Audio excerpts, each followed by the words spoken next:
As you see, we're still at Rainbow Falls, and this is just at the top of the waterfall.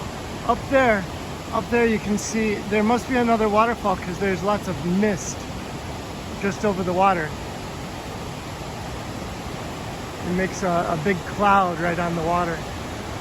And then the water runs over here, and right there it falls off the edge and falls 8 stories down. Wow, that's a long way to fall.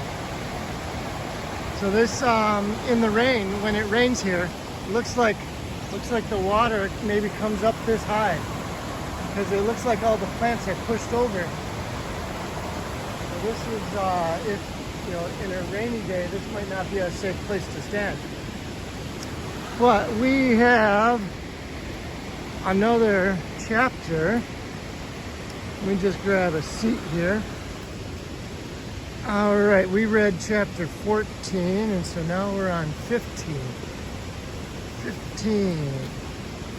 And of course, you remember, we're reading The Tale of Despero by Kate DiCamillo and illustrated by Timothy Basil Eyring. My apologies if I'm pronouncing his name wrong. Anyway, so chapter 15, Light. When Despero awoke, he was cupped in a large calloused hand of a human, and he was staring into the fire of one match, and beyond the match there was a large dark eye looking directly at him. A mouse with a red thread, boomed the voice. Oh yes, Gregory knows the ways of mice and rats. Gregory knows. And Gregory has his own thread marking him. See here, mouse. And the match was held to a candle, and the candle sputtered to life, and Despero saw that there was a rope tied around the man's ankle. Here is the difference between us. Gregory's rope saves him, and your thread will be the death of you. The man blew the candle out, and the darkness descended, and the man's hand closed more tightly around Despero.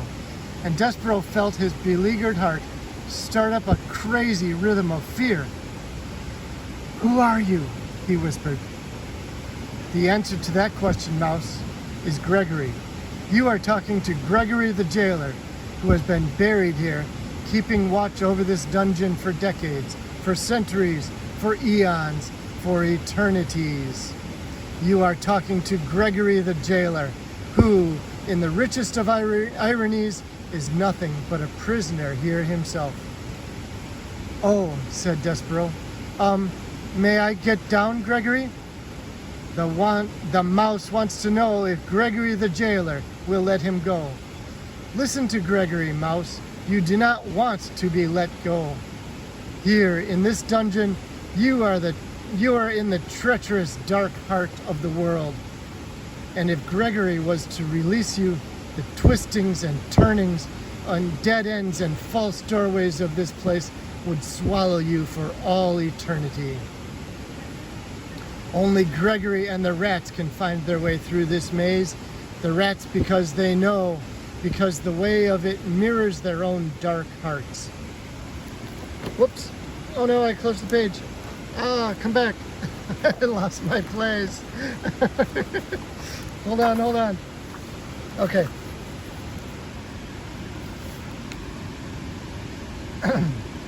Only Gregory and the rats can find their way through this maze. The rats because they know, because the way of it mirrors their own dark hearts. And Gregory because the rope is forever tied to his ankle to guide him back to the beginning.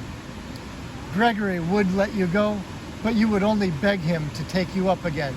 The rats are coming for you, you see. They are? Listen, said Gregory. You can hear their tails dragging through the muck and filth. You can hear them filing their nails and teeth. They are coming for you. They are coming to take you apart, piece by piece. Despero listened, and he was quite certain that he heard the nails and teeth of the rats, and the sound of sharp things being made sharper still.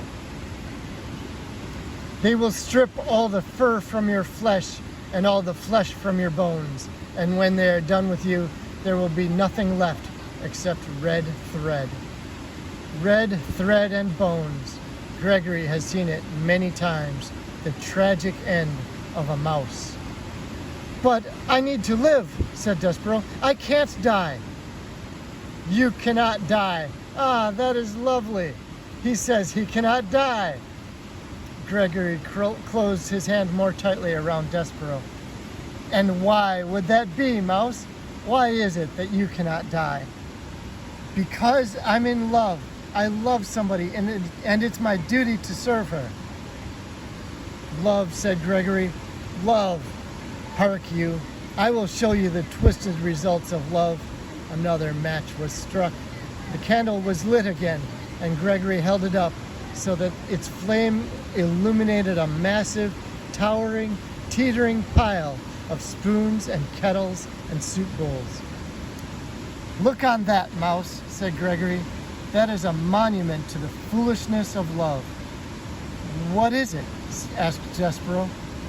He stared at the great tower that reached up, up, up into the blackness. It's what it looks like.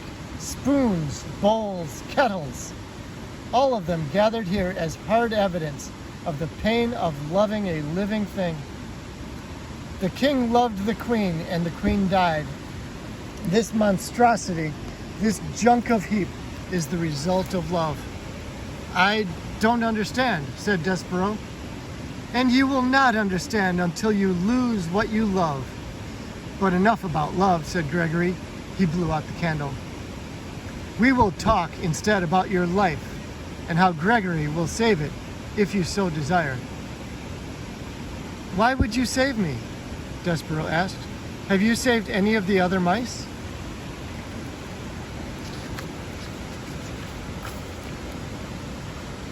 Never, said Gregory. Not one. Why would you save me then? Oh, here's a picture. There's Gregory. Oh, he looks pretty scary. And there's Despero. Gregory has gigantic ears like Despero does.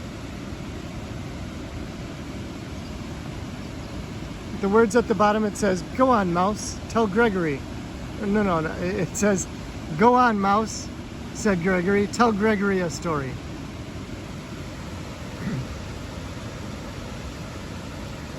Despero said, why would you save me then? Because you, Mouse, can tell Gregory a story. Stories are light. Light is precious in a world so dark. Begin at the beginning. Tell Gregory a story. Make some light. And because Despero wanted very much to live, he said, once upon a time. Yes, said Gregory happily. He raised his hand higher and then higher still until Despero's whiskers brushed against his leathery, time-worn ear. Go on, Mouse, said Gregory. Tell Gregory a story. And it was in this way that Despero became the only mouse sent to the dungeon whom the rats did not reduce to a pile of bones and a piece of red thread. It was in this way that Despero was saved. Reader, if you don't mind, this is where we'll leave our small mouse for now, in the dark of the dungeon, in the hand of an old jailer, telling a story to save himself. It is time for us to turn our attention elsewhere. Time for us, reader, to speak of rats, and one rat in particular. And that is the end of the first book. Wow. So, Despero is in the dungeon, and he was found by someone who might be a friend, or he might be able to help him even if he's not a friend. So Gregory the jailer can help Despero, and that may be Despero's only chance. And that is the end of book the first. And this book the second is called Chiaroscuro.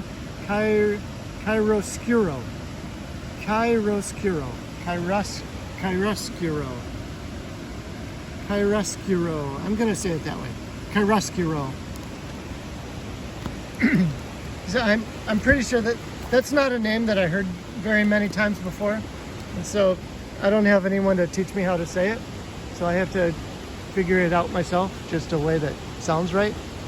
Chiaroscuro. Anyway.